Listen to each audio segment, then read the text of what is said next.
होने के नाते सवाल पूछ रहा हूं मैं आपसे, प्रवक्ता की तरह बात मत करिएगा।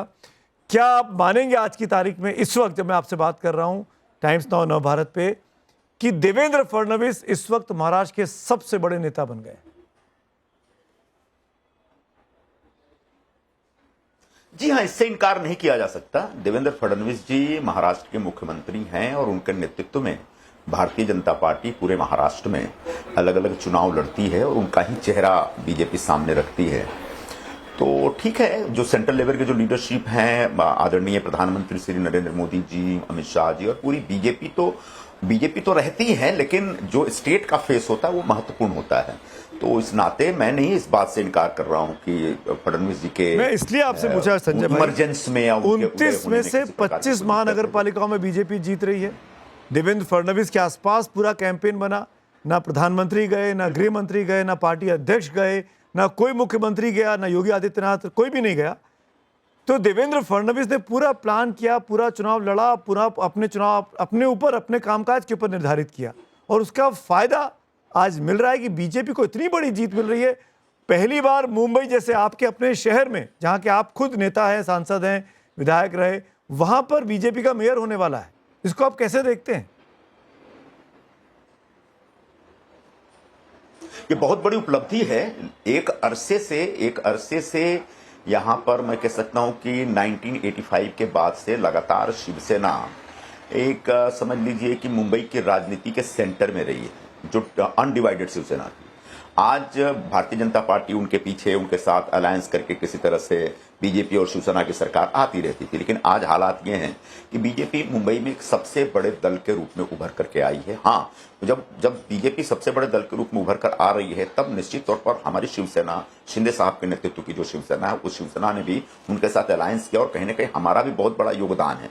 लेकिन जहां तक चेहरे की बात है, जहां तक स्ट्रेटेजी की बात है, रणनीति की बात है, तो निश्चित तौर पर फडणवीस जी एक बहुत अच्छे ओरेटर हैं, बहुत अच्छे रणनीतिकार हैं और उनके चेहरे पर मुंबई के लोगों ने वोट तो दिया है। इस बात को स्वीकार करना चाहिए। आपके अपने इलाके, जो कि शिंदे साहब का इलाका है, ठाणे में, वहां पर भी उतना मजबूत आप लोग नहीं दिखाई दिए इस बार, क्यों? देखिए, ऐसा है कि ठाणे तो प्रारंभ से ही शिवसेना का गढ़ रहा है और वहां से उद्धव ठाकरे या राज ठाकरे या ठाकरे के नाम पे जो वोट थे, उन वोटों में घुस करके शिंदे जी जो लगातार अपना एक वर्चस्व बना रहे थे, उस वर्चस्व को बनाने में थोड़ा वक्त लगता और उस वक्त के साथ साथ धीरे धीरे आज शिंदे जी शिवसेना के एक नंबर के सर्वोच्च नेता करके ठाणे, कल्याण, डोंबिवली, उल्लासनगर, इन क्षेत्रों में उभर करके आए हैं। वहां जो भी वोट मिल रहे हैं शिवसेना को, वो शिंदे जी के नाम पे मिल रहा है और मुझे नहीं लगता कि हमारे जो आंकड़े हैं ठाणे में, कल्याण में, वो बहुत खराब हैं। बहुत अच्छे आंकड़े हैं और वहां शिवसेना बीजेपी दोनों मिलकर लड़ रही थी। दोनों पार्टियां एक दूसरे की पूरक थी। दोनों पार्टियों ने अपने अपने जो वोट हैं वो एक दूसरे के साथ शेयर किए हैं और उसके बाद दोनों पार्टियां यानी महायुति मिलकर के वहां पर जीत करके आती हुई दिख रही है। तो शिंदे साहब के नेतृत्व बहुत अच्छे ढंग से निखर कर ठाणे डिस्ट्रिक्ट में और ठाणे के आसपास के इलाकों में निकल कर आया है। मैं मुंबई की स्पेसिफिकली बात करूं, बीएमसी की फीडबैक जो जानकारी है जी, मैं अगर बीएमसी की बात करूं तो आपकी पार्टी करीब, शिवसेना शिंदे जो है, वो 30, 32, 33, 34 सीटें जीतती हुई दिखाई दे रही है अभी तक, जब मैं आपसे बात कर रहा हूं। क्या यही शिवसेना है असली बाला साहब ठाकरे की? 227 में से 30-35 सीटें, क्या यही बाला साहब ठाकरे की शिवसेना है? देखिए, इसके पार जाकर के हम कुछ चर्चा करते हैं। मुंबई में एक अरसे से एक भाषा के नाम पे, जाति के नाम पे, प्रांत के नाम पे राजनीति होती रहती थी और चुनावों में वही मुद्दे होते थे। इस चुनाव में भी वही मुद्दा था और दोनों ठाकरे भाइयों ने इसी को मुद्दा बनाने की कोशिश की थी। लेकिन फडणवीस जी और एकनाथ शिंदे जी ने दोनों ने मिलकर के मुंबई में चुनाव का जो एजेंडा बनाया, वो विकास का एजेंडा बनाया। पिछले 4 वर्षों से शिंदे साहब 2.5 साल मुख्यमंत्री थे, उसके बाद अभी फडणवीस जी मुख्यमंत्री हैं। इन दोनों ने मिलकर के मुंबई में जो डेवलपमेंट का एक नया जो आयाम क्रिएट किया है, वह आज मुंबई के लोगों को दिख रहा है। जब शिंदे साहब मुख्यमंत्री थे तो मुंबई में एक इंटरनल रोड जितने भी हैं सबको कंक्रीट करने का उन्होंने प्लान शुरू किया और इसके पीछे उद्देश्य यही था कि जो पॉटहोल्स हर बारिश में दिखते हैं मुंबई में, वो बंद हो जाए। लगभग 70% मुंबई के रास्ते कॉन्क्रीटाइज हो गए, 25-30% रह गए, वो भी हो जाएंगे। जिस तरीके से मेट्रो का जाल बिछाने में फडणवीस जी ने, शिंदे जी ने एक बड़ी भूमिका निभाई, वो मुंबई के लोगों को दिख रहा है। कोस्टल रोड तो समझ लीजिए कि इंटरनेशनल लेवल का एक इंफ्रास्ट्रक्चर प्रोजेक्ट है।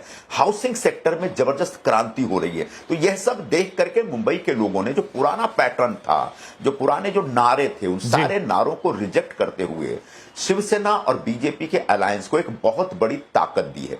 अब किसको कितनी सीट मिलती है ये मायने नहीं रखता, मायने ये रखता है कि महायुति जीत रही है।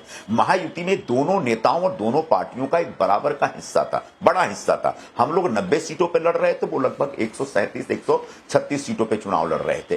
तो ऐसे में उनकी सीटें कुछ ज्यादा होगी, हमारी सीटें कुछ कम होगी। हो सकता है कुछ लोकल लेवल के संजय जी 90 में से 30-35 सीटें, ये स्ट्राइक रेट कहां से अच्छा हुआ, पहली बात।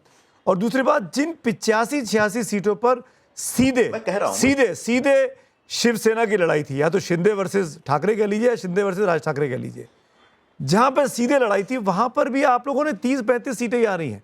मतलब असली शिवसेना जो है लोगों के लिए जब मुंबई कर के लिए, वो आज भी ठाकरे परिवार है क्या? अगर ठाकरे परिवार के नेतृत्व में जो शिवसेना काम कर रही है वो असली शिवसेना होती तो आज शिवसेना के माथे पर ताज होता, यानी उबाठा यूबीटी के माथे पर ताज होता। आज उनके माथे पर ताज नहीं है, आज ताज महायुति के माथे पर है। इसका मतलब बड़े पैमाने पर मुंबई में वर्षों से जो बाला साहब जी ने जो एक वोट बनाया था, उस वोट में बड़ा हिस्सा लेकर शिंदे साहब निकले हैं। बाला साहब के विचारों की जो विरासत कहें, वो कहीं ना कहीं शिंदे जी लेकर निकले। हो सकता है थोड़ा वक्त लगे, लेकिन आने वाले दिनों में धीरे धीरे ये जो ठाकरे ब्रदर्स और ठाकरे ब्रांड की चर्चा हो रही है, वो पूरी तरह से नष्ट होती दिख रही है। अभी ठीक है, कोई भी अगर बिल्डिंग गिरती है तो उसको पूरी तरह से तहस नहस होने में टाइम लगता है, पूरी तरह से नष्ट होने में टाइम लगता है। तो हो सकता है थोड़ा और वक्त लगे, तो बनी नहीं ना। अगर मान लीजिए वो गिर रहे हैं तो आप भी तो स्थापित नहीं हो पा रहे हैं ना संजय जी। आपकी पार्टी नेतृत्व है, नहीं होंगे ना।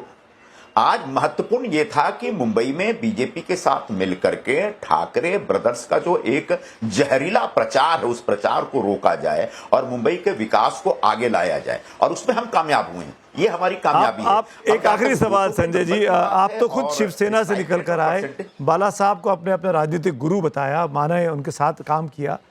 74,000 करोड़ की बीएमसी, इतना बड़ा रेवेन्यू, हिंदुस्तान की सबसे बड़ा नगर पालिका, कई राज्यों से बड़ा बजट। अब ठाकरे परिवार आगे क्या करेगा, आपको क्या दिखाई देता है?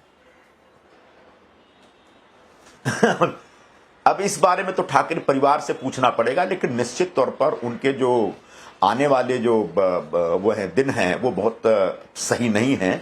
मतलब जो डगर है जो पनघट की, वो बहुत कठिन है।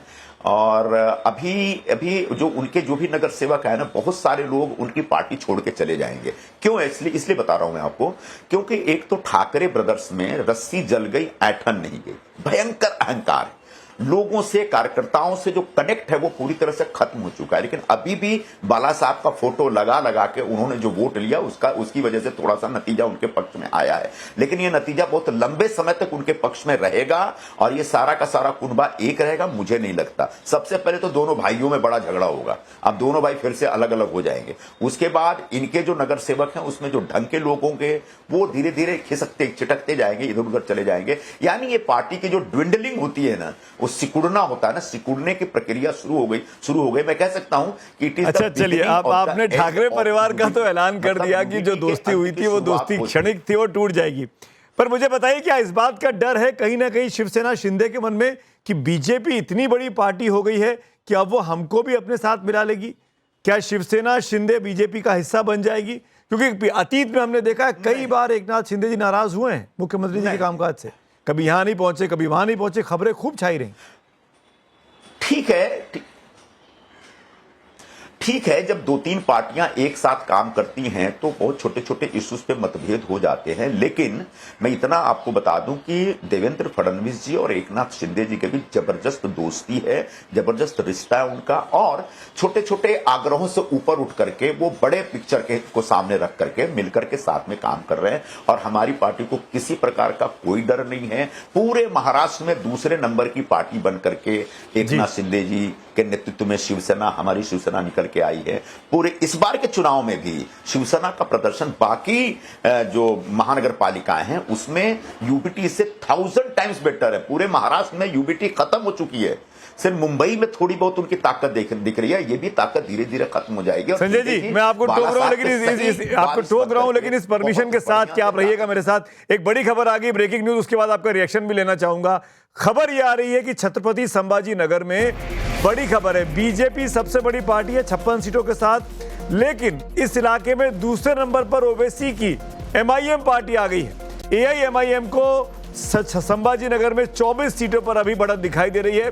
ये दूसरे नंबर की पार्टी बन गई और कांग्रेस इस इलाके में जो कि मजबूत मानी जाती थी वो एक सीट पर सिमट गई है। छत्रपति संभाजी नगर में असदुद्दीन ओवैसी यानी जो भाईजान के तौर पे जाने गए, उन्होंने खेल कर दिया है। कांग्रेस के लिए, एनसीपी के लिए अच्छी खबर नहीं आ रही उस इलाके से। एक रिएक्शन लेना चाहूंगा मैं संजय निरुपम आपका। असदुद्दीन ओवैसी का बढ़ता प्रभाव महाराष्ट्र में, इसको आप कैसे अपने लिए सियासी तौर पर फायदेमंद देख रहे हैं? मुझे नहीं लगता कि छत्रपति संभाजी नगर में जो महानगर पालिका के नतीजे आए हैं और जिसमें एमआईएम की थोड़ी बढ़त दिख रही है, उनकी सीटें दिख रही है, वो बहुत चौंकाने वाली है। वहां से इनके एमपी रहे हैं, वहां से इनके एमएलएज रहे हैं। वहां पर एक बड़े पैमाने पर वो रेडिकल मुस्लिम लोगों का ग्रुप है जो ओवैसी को बहुत लाइक करता है। तो उन मुस्लिम वार्डों में, उन मुस्लिम क्षेत्रों में ओवैसी माने जाते हैं, चाहे जाते हैं और उसके आधार पर उनको ये सीटें मिली है। लेकिन नॉन मुस्लिम क्षेत्रों में ओवैसी 0% चलते हैं। तो इसमें इतना चौंकिए मत, हमारे लिए चौंकने वाली बात नहीं है। लेकिन मैं आपको बता दूं, वहां शिवसेना भी बहुत अच्छा करेगी। शिवसेना के पास भी वहां पर अच्छे लीडरशिप है और अच्छे लोग हैं। तो अभी तो ट्रेंड है, लेकिन जब तक सारे रिजल्ट आएंगे तब तक मैं अभी बता रहा हूं आपको, शिवसेना के पास भी अच्छा खासा नंबर होगा और बगैर शिवसेना के बीजेपी वहां पे अपना मेयर या अपनी सत्ता नहीं बना पाएगी।